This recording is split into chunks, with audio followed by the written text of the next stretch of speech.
Today's sermon is not actually about how Jesus took 5 loaves of bread and fed thousands. It's not even about how Jesus also multiplied the 2 fish because everyone is obsessed with getting enough protein these days.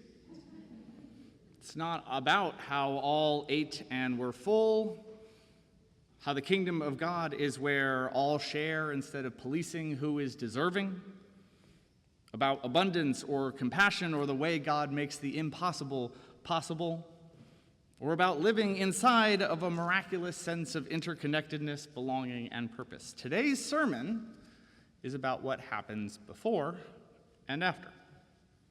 And we tend to skip over this part in church or at home to get straight to the action, Jesus feeding thousands. But before and after, we find Jesus in solitude, out in nature.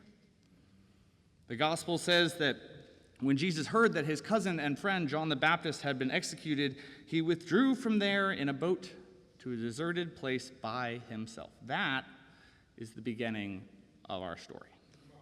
Then, after feeding thousands, Jesus, probably overstimulated and with his social battery running real low, withdrew to a mountain to pray alone. Jesus begins and ends this story out in nature. This is a recurring pattern. By the water, out in the wilderness, up on a mountain, he often spends quality time in creation. In Matthew alone, he's baptized in the flowing rivers of the Jordan. In the wilderness, he resists the temptations of selfishness.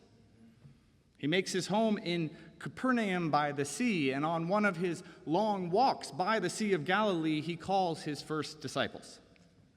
It is not, in fact, called the Sermon on TikTok Live. It is called the Sermon on the Mount. More of a hill, really, if we're being honest, but the point stands.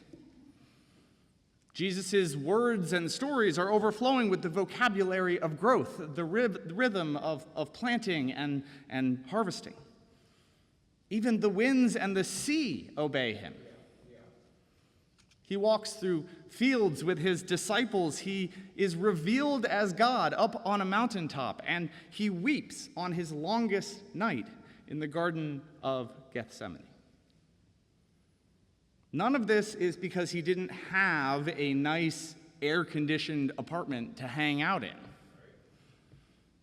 Jesus is instead the model of what it means to be truly human, and he shows us that human beings were made to be part of creation, to belong to God and to God's creation. Creation was made for humanity, and humanity was made for creation. And the funny thing is, this deep connection between humanity and the rest of the created world has been lost over time. Instead, we've tended to think about nature as either danger, magic, or commodity. Danger is a wild place you don't go unless you have to, inhabited by evil beasts and scary witches from the stories. And the theological equivalent of this is a sort of distant theism that claims that God and the created world are totally separate and they never touch. Magic thinks of the forests and seas as enchanted and marvelous places. And the theology here is technically known as pantheism, right? The idea that the divine and nature are one and the same. So you either collapse God into nature, or you take bits of nature and you make them divine. You call them gods. But for the last 600 years, we've had less of those two and more of the third, nature as commodity.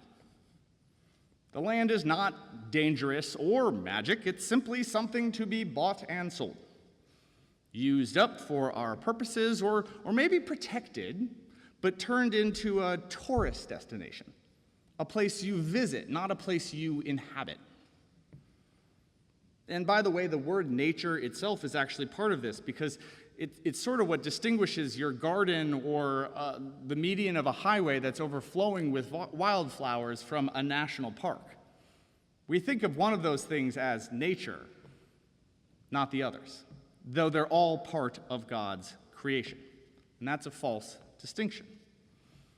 Theologically, this last one is a mixed bag of materialism and deism and distant theism. But even though danger and magic and commodity are the most common ways to think about creation, they are not the only way. The first hymn today, All Creatures of Our God and King, is based on a poem by Francis of Assisi called The Canticle of the Creatures. And to be honest, I really don't know whether Colleen is just way more on top of it than I am and planned to talk about Francis of Assisi upstairs with the kids, or whether that is the spirit at work. I can't tell. But as she said, according to the popular legend, Francis spoke with wolves and preached to the birds. The Canticle of the Creatures is a poetic ode to the interconnectedness of life, praising God for the creation of brother fire and sister water and more. Meanwhile, my favorite Christian spiritual teacher, not named Jesus Christ, or Reverend Mimi Walker, or Reverend Colleen DeGraff Holtz, is a guy named Howard Thurman. A nature mystic, Thurman once wrote of his childhood in Florida, "I was accustomed to spend many hours alone in my rowboat, fishing along the river, where there was no sound save the lapping of the waves against the boat.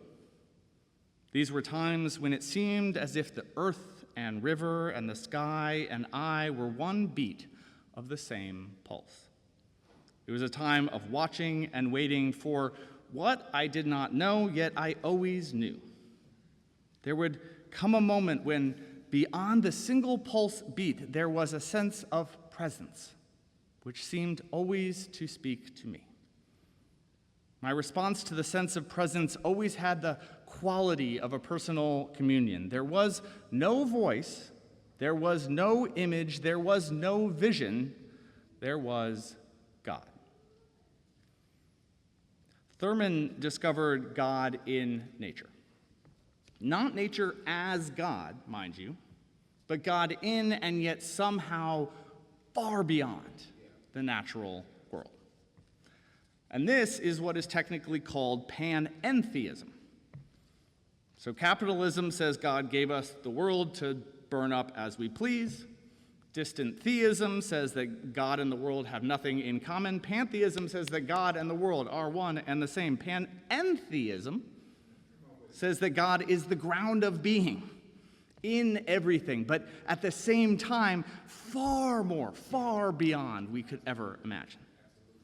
And this is the understanding we get from Jesus. For he is Lord of the wind and waves, but not their enemy.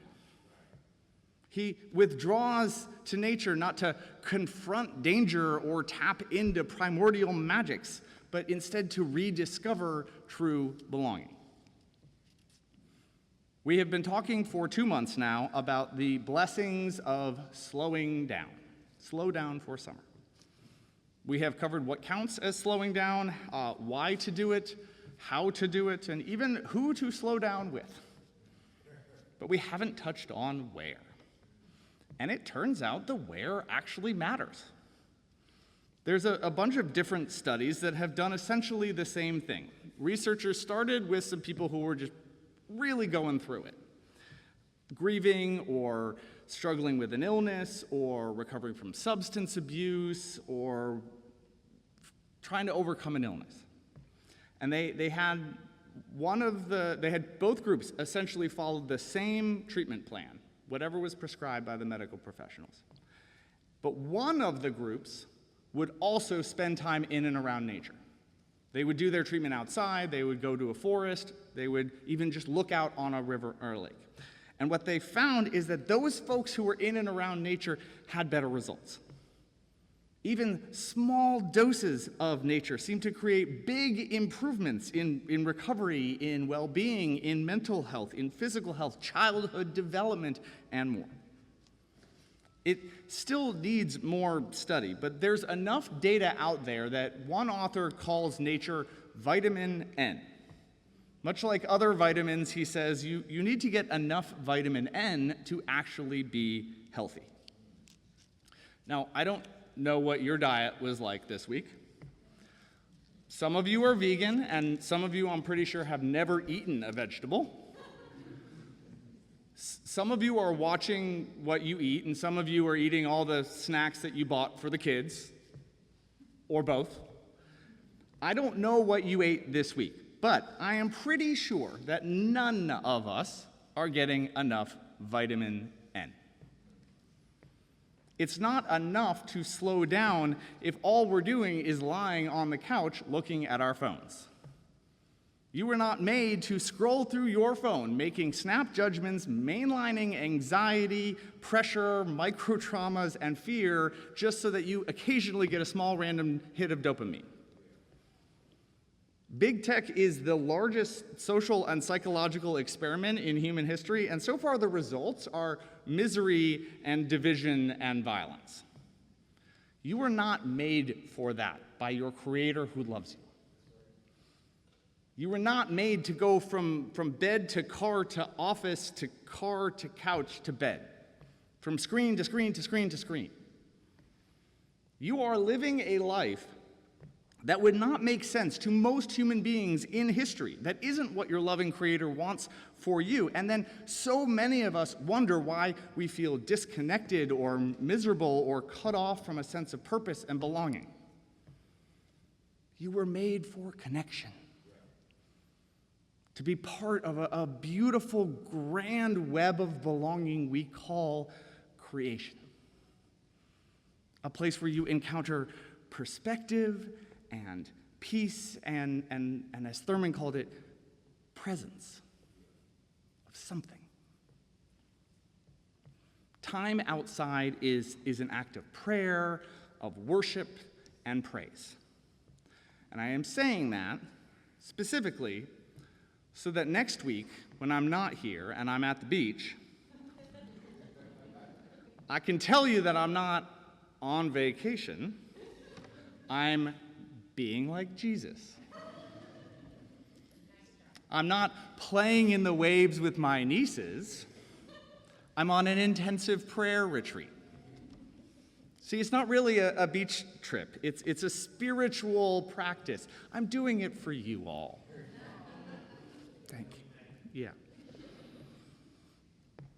Seriously, though, what gives me hope is how many people are starting to figure out how much we need the natural world on their own. The revolt that is going on is not always wrapped in a spiritual language, but I think it reflects this deep spiritual hunger. There's this rebellion against big tech, against screens. In New York this month, there was a festival called the Summer of Lud, like a reference to the Luddites, which is what I should have named this sermon series. I'm very jealous they came to that. It was all about how people can escape big tech and essentially reclaim their life. Friends tell friends today to go touch grass.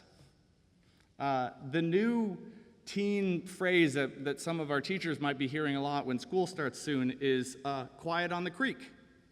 It's from a song, it's shared on TikTok, sure, it's a digital thing, but its message is when you're out in nature, man, shush.